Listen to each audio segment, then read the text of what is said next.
Després d'escoltar la seva intervenció, consellera, queda clar que vostès estan molt satisfets amb aquests pressupostos i, francament, ho entenc, perquè quan un govern gestiona més de 49.000 milions d'euros és molt fàcil estar satisfet. El que no és tan fàcil és explicar als ciutadans per què vostès confonen una cosa tan simple com saber gastar més no és saber governar millor.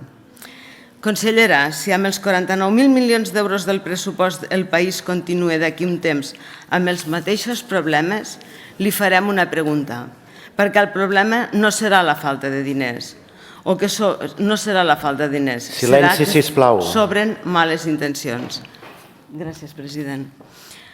Hi ha lleis que resolen problemes, hi ha lleis que intenten millorar el funcionament d'un país i després hi ha lleis com aquesta, que és més despesa, més burocràcia i més ideologia. I tot això, per descomptat, pagat amb els diners dels ciutadans. Els catalans paguem cada vegada més impostos, les famílies tenen dificultats per arribar a final de mes i moltes empreses pateixen la seva burocràcia. El govern ens presenta uns pressupostos rècords i una llei d'acompanyament que serveix, sobretot, per continuar ampliant la maquinària administrativa. Una maquinària que creix sense parar, una maquinària que cada any costa més, una maquinària que sembla existir més per justificar-se a si mateixa que no per resoldre els problemes del país. Comencem per una qüestió que ja s'ha convertit en una tradició parlamentària. La famosa llei d'acompanyament, que no deixa de ser la llei òmnibus permanent, una d'aquestes lleis que ho modifiquen tot alhora, una llei que toca articles d'una llei, modifica un reglament d'una altra, altera les competències d'una tercera i introdueix canvis administratius en una quarta. És una tècnica legislativa molt curiosa, perquè té un avantatge enorme pel govern. Permet fer moltes reformes sense haver de debatre-les a fons. Es posen totes dins el mateix sac, es tramiten juntes i es presenten com una simple peça tècnica dels pressupostos. Mai en la història d'aquesta administració s'havia gestionat tanta despesa pública i davant aquesta xifra espectacular els preguntem: amb aquest volum de recursos el país funcionarà millor? Les empreses tindran menys obstacles? Els ciutadans pagarem menys impostos? Els serveis públics funcionaran de manera exemplar? Aquesta llei deixa molt clara la seva fe cega en la burocràcia, una fe gairebé religiosa, gairebé malaltissa. I si hi ha un problema, cal crear una estructura administrativa, ja sigui un nou observatori, una nova agència, una nova oficina o un nou comissionat. I així successivament, convertint-la en una mena de matriosca burocràtica, saben, aquelles nines russes, que cada vegada que obres una estructura administrativa, dins ne trobes una altra, després una altra i després una altra i així successivament. I totes, evidentment, amb el seu pressupost, el seu organigrama i la seva justificació institucional. Catalunya té un problema. Quan alguna cosa no funciona, en lloc de solucionar-ho, creen un organisme per estudiar-ho. I així, almenys, el problema queda perfectament administrat, però no resolt. Són com una indústria de polítiques ideològiques, que és una altra de les característiques que defineix aquests pressupostos. Són uns pressupostos on una part molt important de la despesa pública es destina a polítiques que no tenen res a veure amb les necessitats del nostre país i un exemple molt clar són les anomenades polítiques feministes, amb centenars de milions d'euros, plans estratègics, observatoris, campanyes, oficines, programes. La igualtat davant la llei ja existeix. Aquí encara existeix. Les dones tenim els mateixos drets que els homes, els mateixos drets civils i polítics, i també laborals, els mateixos que els homes. Facin complir-la. Quants milions més cal destinar a aquesta indústria institucional abans que algú decideixi que potser ja n'hi ha prou? Han convertit la Generalitat en una ONG internacional. Un altre capítol fascinant d'aquests pressupostos és la cooperació internacional. Catalunya destina grans quantitats de diners públics a projectes de cooperació, al desenvolupament en projectes repartits per tot el món. Projectes que, segons ens diuen, serveixen per transformar el planeta.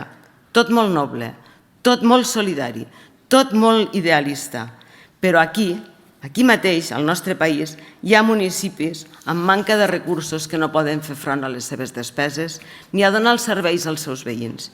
Hi ha barris amb problemes de convivència, ciutadans que veuen com el cost de la vida no para de pujar, empreses que tanquen perquè no poden suportar més la pressió fiscal.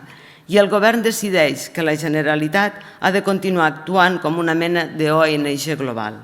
Francament, és difícil no veure-hi una certa desconnexió amb la realitat del país.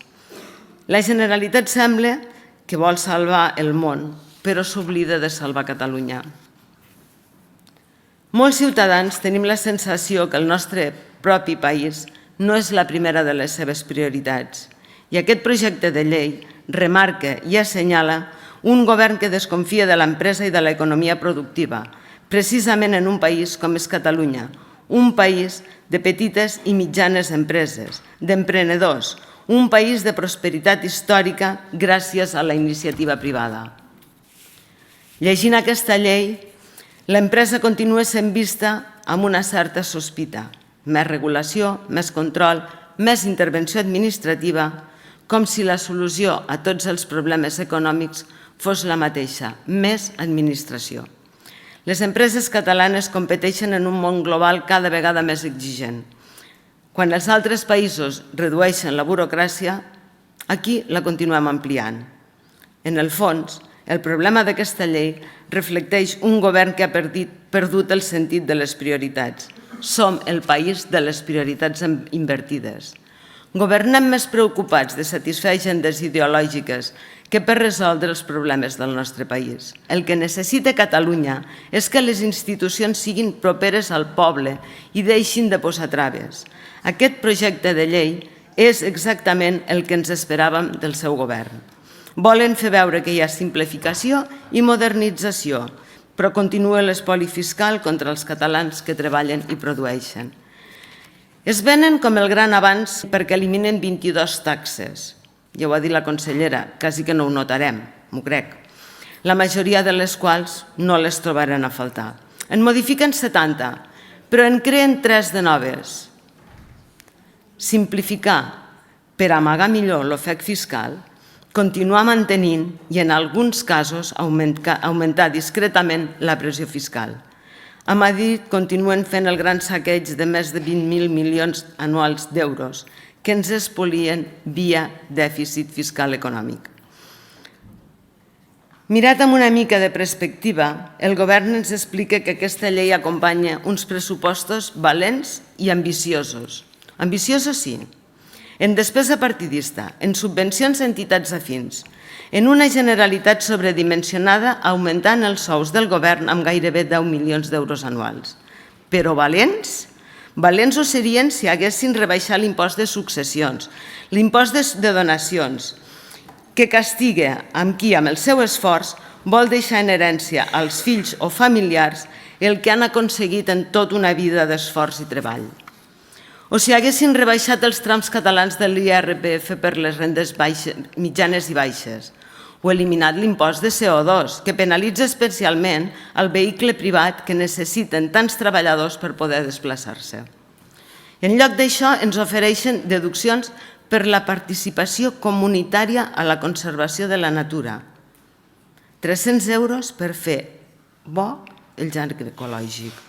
I perpetuen un model intervencionista que blinda la propietat privada, fomenta la dependència de les subvencions i manté la xarxa d'afavoriments mutus. Tot plegat una transformació digital dels procediments que sona molt modern, fins que t'adones que l'únic que es digitalitza és la manera com et controlen millor i et multen més ràpid.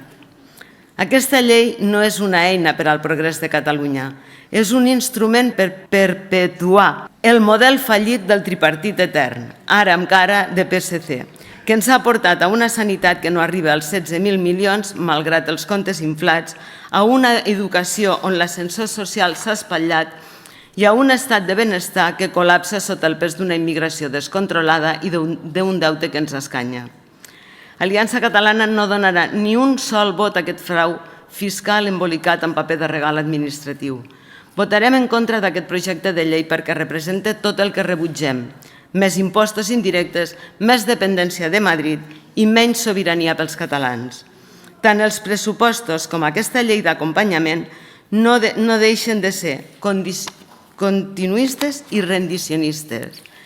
La llei i els comptes perpetuen el malbaratament, prioritzant subvencions a entitats afins a la immigració, propaganda als mitjans de comunicació, més augment de la despesa de personal i de partides ideològiques i una falta de catalanitat que fa feredar.